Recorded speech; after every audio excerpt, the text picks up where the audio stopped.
I'm here with Chris Sosnowski. He's the CEO of Waterly. Chris, when we look at and certainly meet with you and look at what Waterly's doing, I am very excited for the opportunity to spend a little bit of time with you. So with that, why don't you give us a little background on Waterly? Sure. Well, the company was officially started in about 2017, and it was started as a sort of a joint venture between a company I worked with at that time and a software development company in Indianapolis. So I've been a water guy for most of my career, and although technically savvy, didn't know a lot about software. So we wanted to find a company to partner with, and I essentially hired them at first to evaluate the idea, and they ended up becoming investors and partners. So that's how the company got its start. And then we wrote software for about a year or so, and then started selling to rural customers in Illinois. And that was probably about 2018 startup, maybe. That's great. So as CEO of the company, which is, obviously the top role, what motivates you? What turns you on? Well, for those that are considering a startup, the role of CEO also comes with the role of janitor and bookkeeper and marketer and salesperson and website technician and everything else. So, yeah. But you asked the question about the motivation, and I guess, I think over the years, hopefully most people, as they kind of find their journey, they learn what they love to do and they learn what they're good at. And then they learn what people are willing to pay for. And, for me, my motivation is I think I found the nexus of what I love to do, what I'm good at, and what people are willing to pay for. And that's helping small and medium utilities manage water data. So I wake up, I love my job. I don't love every aspect of my job, but I love it. And so it's easy to be motivated when you're good at what you're doing most of the time, at least enough. And people are willing to occasionally pay you for it. So all good. So on your website, you say a smarter way to manage water data. Why don't you talk about that? Yeah, well, I guess the motivation to start the business wasn't like I woke up and I had a good idea.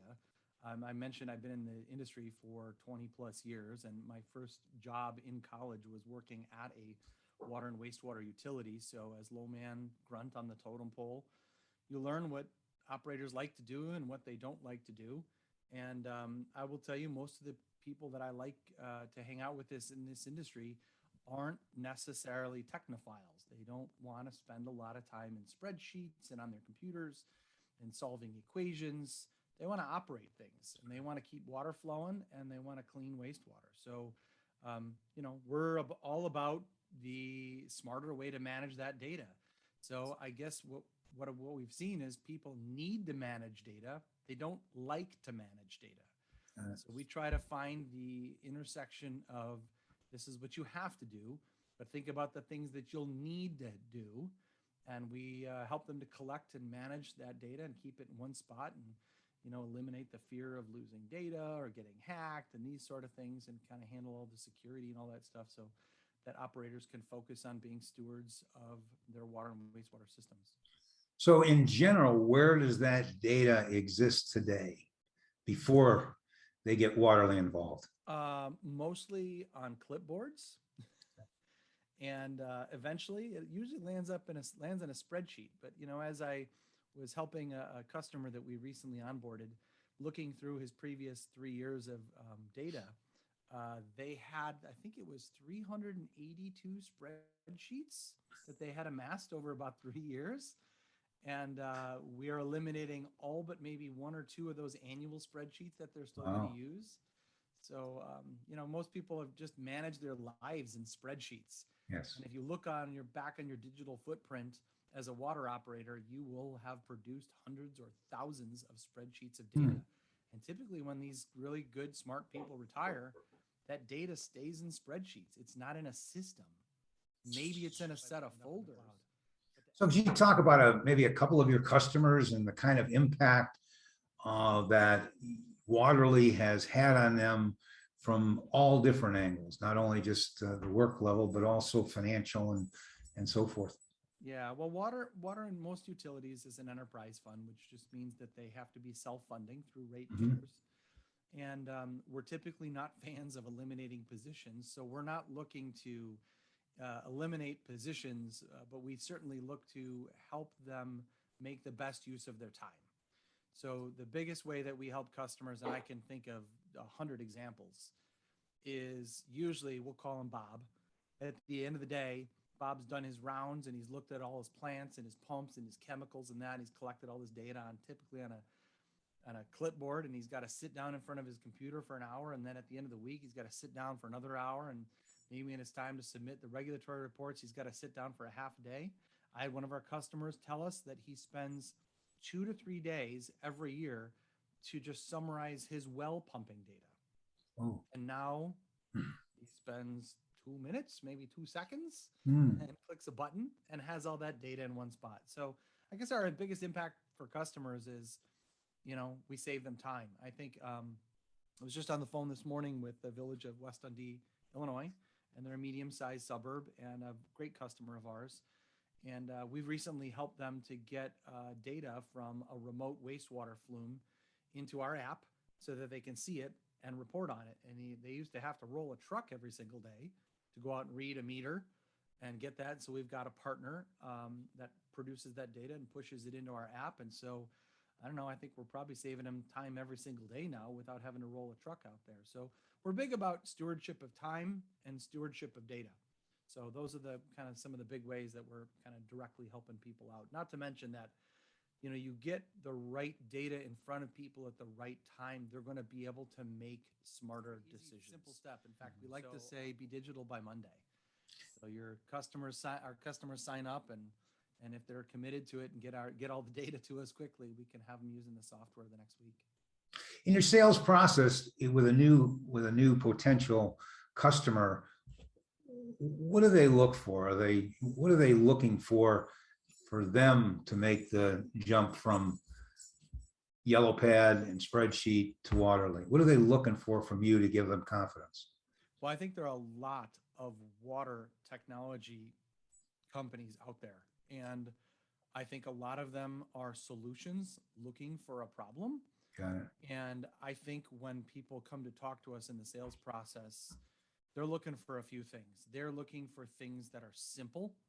They're looking for things that are durable, are compatible. These are a lot of ubles, and affordable, really.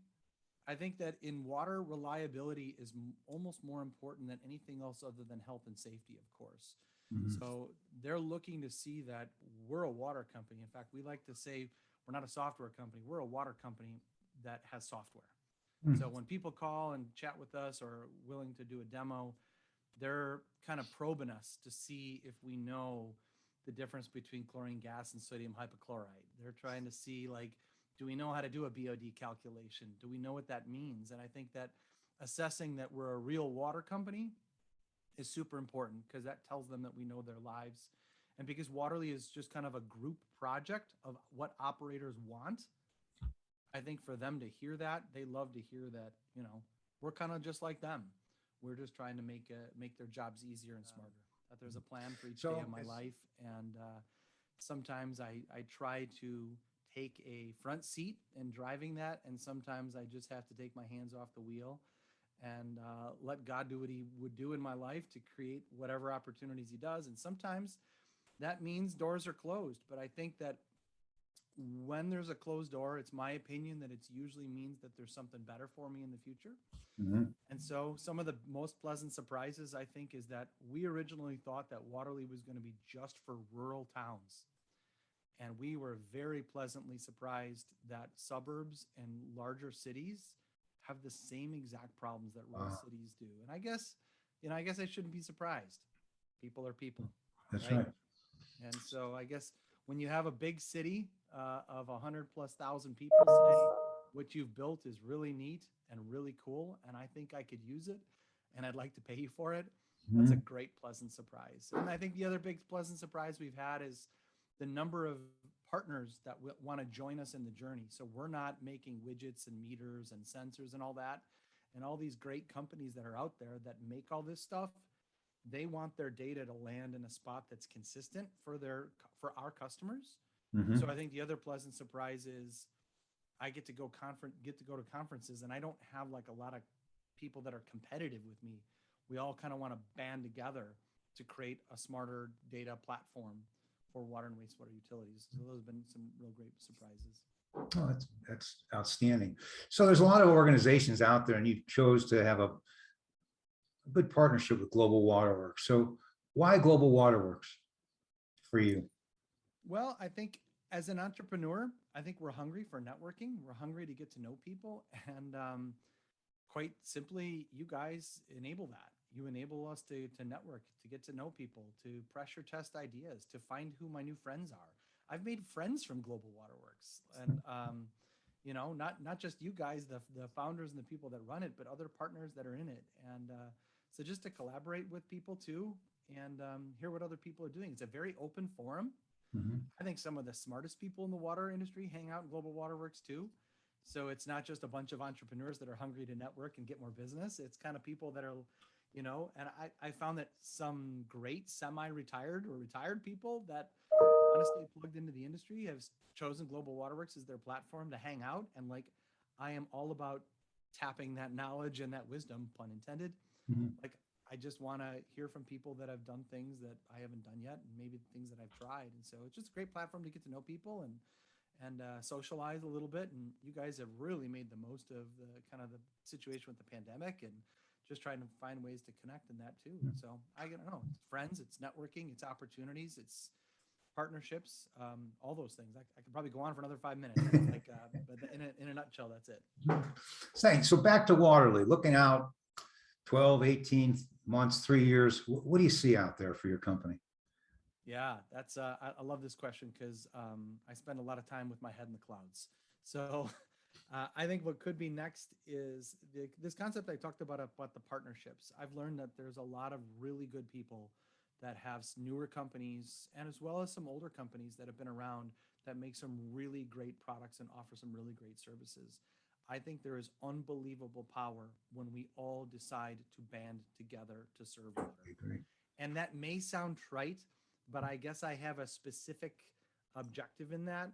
I mean, if we could figure out a way to standardize digital data in water and assure customers that whatever we're building or providing can all click into that same model, I think that it's going to accelerate sales for partners. And I think it's going to accelerate digitization for utilities, because I think there's a lot of fear out there that they're going to be buying. If I buy Waterly, what happens if you go out of business in 6 months? Am I going to lose all my data? And, I've signed up for 6 different companies, and you all have separate logins, and I got to download CSVs and upload them and download them here.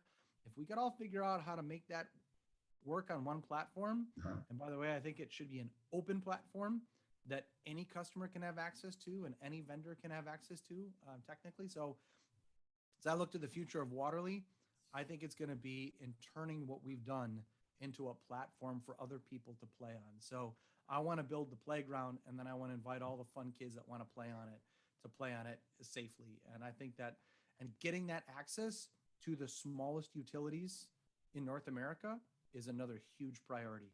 There are 50,000 or so public water utilities, and 45,000 of them serve less than, a couple few thousand connections. We need to kind of make it so that they can access this technology too. And I really think the cloud's the tool to do that. I can hear your passion in your voice. It sounds like Waterly has a very exciting future. I hope so. We'll see. Every day. Well, Chris, it's been a great spending time with you again. It always is. I always come away with a little more enthusiastic and a little smarter after you and I have had a conversation. Thanks for taking time with us today. You betcha. Thanks, Frank.